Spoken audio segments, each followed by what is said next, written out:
বিশ্বকাপের মঞ্চে আবারও আলোচনার কেন্দ্রে লিওনেল মেসি। আলজেরিয়ার বিপক্ষে হ্যাট্রিক করে আর্জেন্টিনাকে দাপুটে জয় উপহার দিয়েছেন তিনি।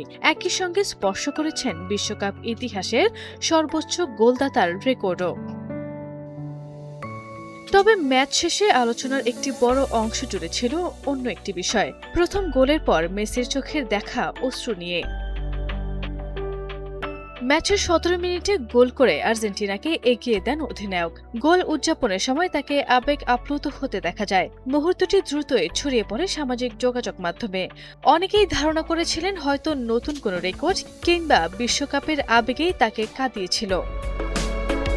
সঠিক প্যাড আর সঠিক তথ্য দিয়ে এসব সামলে নিব এক হয়ে মোনালিসা স্যানিটারি ন্যাপকিন। কিন্তু ম্যাচ শেষে সংবাদ সম্মেলনে ভিন্ন কথা জানান মেসি। তিনি বলেন এটি ফুটবল সম্পর্কিত কোনো বিষয় ছিল না, বরং ব্যক্তিগত জীবনের কিছু কঠিন ও জটিল সময়ের মধ্যে দিয়ে যাচ্ছেন তিনি।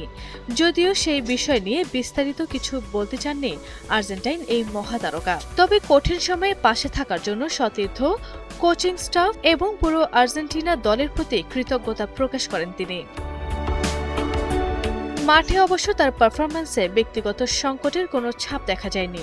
৩ গোল করে দলের বড় জয়ের নায়ক ছিলেন তিনি।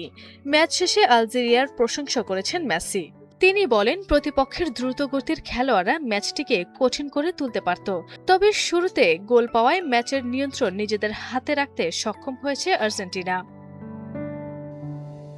৩৮ বছর বয়সেও অনুপ্রেরণার উৎস কি, এমন প্রশ্নে মেসির উত্তর, আমি ফুটবলকে ভালোবাসি। যতদিন ফিট থাকব এবং খেলাটা উপভোগ করব ততদিন মাঠে থাকতে চাই।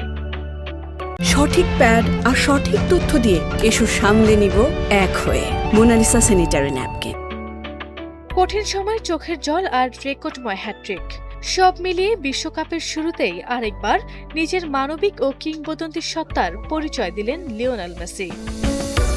আরবি ইসলাম হিমু, এনটিভি অনলাইন।